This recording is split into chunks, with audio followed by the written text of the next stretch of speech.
Global happenings today. We communicate, we analyze global news. Stay tuned. Hello guys, welcome to Global Happenings. Today we have the trending news here for you. And the headline of the news reads, finally, Southeast set to launch Operation Ogbunigwe as security outfit, Ohaneze says. But before we continue with details of the news and further analysis, we'd like to encourage you to please subscribe to our channel by clicking on the red subscribe button and also on the bell icon so that you can get notification anytime we publish videos on YouTube. Alright. Ohaneze Ndigbo Youth Council Worldwide, OYC, has recommended a new regional security outfit with operation codename Ogbunigwe.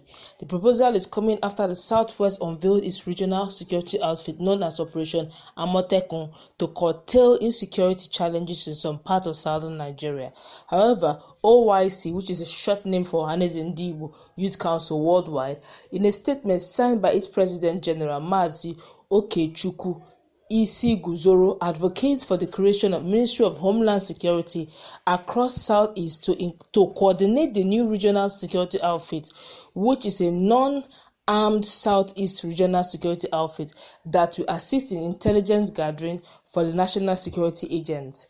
The group further stated that the proposed Ogbunigwe outfit will include Enugu Forest Guards, Ebonyi Neighborhood Watch, Abia Homeland Security Outfit, local vigilante groups, hunters, and community-based youth leaders. Speaking further, OYC said the essence of the regional security outfit are the limitations facing the state-owned security outfit who restricted to boundaries of their various states. We had observed criminals and suspected headsmen are taking the disadvantages and loopholes of lack of uniformed regional security outfit in the Southeast to perpetrate heinous crimes against Ndigbos. Operation Ogbunigwe regional security outfit is at the mercy of the Southeast Governors Forum and State House Assemblies in the Southeast, as OYC will sponsor the bills in all state assemblies.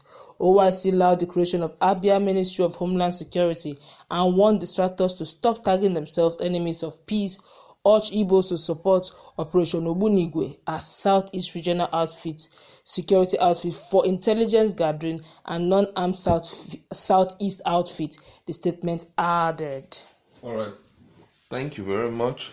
This is quite an interesting one. There is no wrong in trying to adopt, the idea of another person. But right now, what is most pertinent is not the as a youth adopting it, but most pertinent is acceptability on the part of the governors. Because if you look at the Southeast, it was the Southwest, it was actually the brainchild of the governors of the Southwest. It was their brainchild. They sat back and they said, well, we need to curb the level of insecurity and the rate of disturbance in our environment. For that reason, let us have a security outfit. Though, as I did say before in some other videos that we have done, that they did not follow the due process of having to sponsor a bill which the State House of Assembly will pass it into law. I think that's what they did not follow, which may be used against them by the time the National Assembly comes on board. But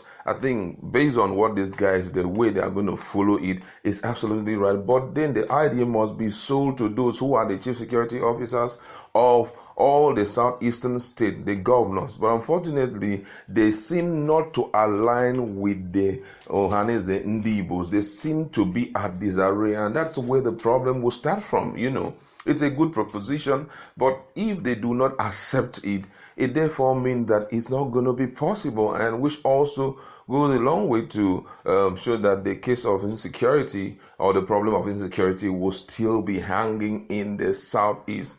One of the most important way of fighting crime, especially as of now, is doing it regionally, because if you do it regionally, therefore means that, hey, the bandits or the Fulani headsmen cannot be, domiciling at one southeastern state and be, invading another one. Reason is because there's a regional security outfit that is fighting them. So it's a way of like you want to kick something out of your system and then you adopt it so that in any way they want to go to, you realize that you can combat the invasion of, Fulani headsmen. You can combat the invasion of banditries or robbers and all of that. That's a unique way of handling it. So regionally, it must be accepted and then it must be, sponsored as a bill and then passed into law. But the question that bothers the mind right now is, these guys, one of the things I've noticed about the Southeasterners, very sorry to say this, their governors, is the fact that they seem not to be on the same page concerning issues. They seem to be always at disarray. Every time you see that this one is trying to do this and this one is not, accepting it and all of that. And that is one of the things that may really, really affect them. Some of them want to be in the good books. Imagine what good books of the presidency. For example, if you look at the Southwestern governor, some people believe that a lot of them had declined, but whether you like it or not, before that thing was formed, as I'm talking about their security outfit was formed, there was a coming together of all the Southwestern governors. And I believe that this step is not just being taken because they feel like taking the step. I believe that there's a grapevine somewhere, there is information some way that very soon that Southwestern states are going to be open to different form of attack, which the police force may not be able to combat because they are still under, the federal pay, so they may not be able to fight it as expected. They may just be doing selective fighting and all of that. So that's why they have decided to have these people on ground so that they can, help combat any form of insecurity. Right now, they have even been able to employ, I think I read in the news about 1,320 militiamen has already been, enrolled, employed. So they are going to be helping out in, filing in information about security, and I think some of them are even hunters, and they are ready, to help out. So I think these are some of the things that the Ohaneze Ndigbos must do. First of all, go and meet the chief security officers. Tell them first. Don't just throw in the bill because they are, whether you like it or not, the truth remains that the state security. No, I'm talking about the legislature in the state, this House of Assembly, the State House of Assembly, whether we like it or not, they try to work in conformity with the executive. Yes.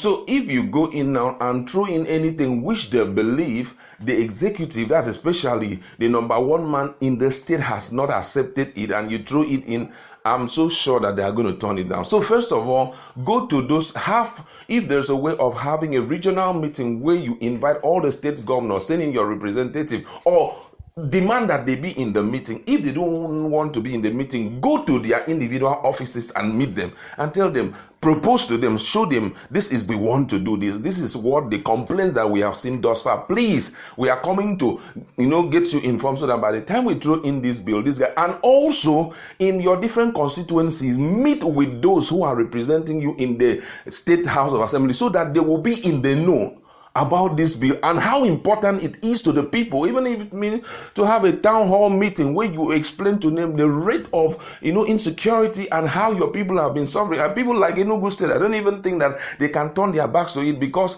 the rate of insecurity there, it's really high. Anambra State, the same thing. Imo State, the same thing. So by the time you guys sit them down and talk to them about this, I believe that they are going to buy the idea, and immediately it is being passed into law. Speedily let it be a reality, because that's the most important. All these drawbacks in things that will have eminent effect in your system. You're drawing your leg backward. Today you talk about, tomorrow you are bringing in a distracting issue. That's not what ought to be done. Look at the Southwest, sharp, they got it done, and it's rolling, whether the president likes it or not, whether the police likes it or not. I heard that during the period of the launch that the police were not there and all of that. But the police know, they know very well that it will help to curb a lot of crisis in this, and will put them at rest and give them so much credit, because right now people have written off the military, they've written off the police, and are not doing their work very well. But hey, these guys coming in will help to enhance the security of the environment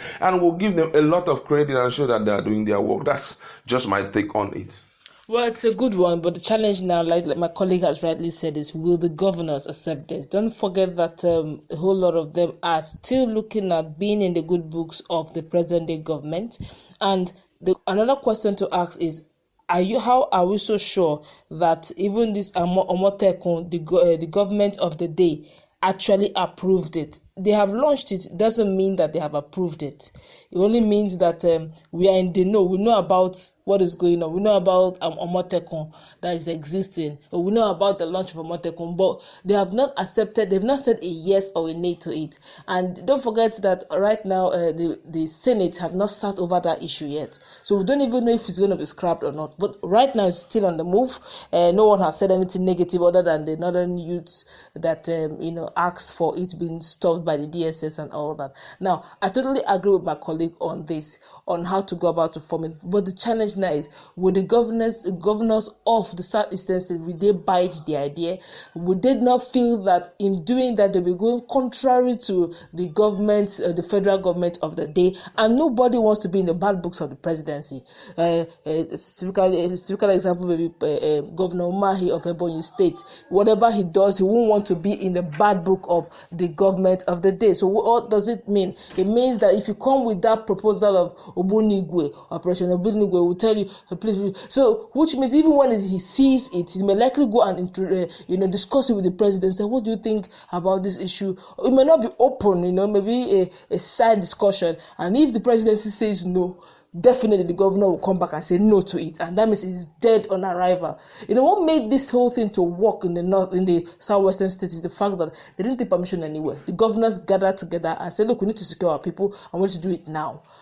So they used their discretions, used their fundings, and created something this huge, this beautiful for their own people. So if you're going to go through the law, passing through the bill, there are one or two persons who will say no, just the way the northern youth had gotten angry that it was already launched. Imagine if it is now in their ears that there will be a launch of such outfits again in the southeast. There's one already launched in the southwest, they were unable to stop it, and now they want to launch one in southeast.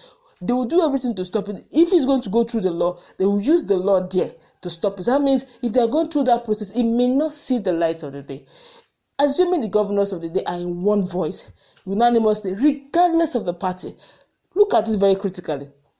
In the southwest, they didn't look at it that it's a PDP owned or it's an APC. The governors came unanimously in one voice to open Amotekun. They didn't say it's a PDP outfit or it's a APC outfit. They removed their party chieftain titles and they came like brothers. If they can do same in southeast, where they will remove the title, the PDP APC title, and say, look, we need to truly cover our people's backs, ensure that security is truly number one, then we're looking at a great thing here. And if truly they have that in mind, the people will be protected. If they pass it through the law, it will easily see the light of day. But if they go through that Ohaneze youth and all that, I don't see it coming to pass. Except they're going to do the Amotekun style, where they'll just gather together. But who is gathering? Is it Ohaneze youth that is gathering, or the governors? All right, thank you very much. That's where we want to leave it. Go to our comment section, let us interact. What's your position on this? It's a very important issue that must be given so much attention. What ways do you think they can handle this issue so that it will, see the light of the day? Please do well to read.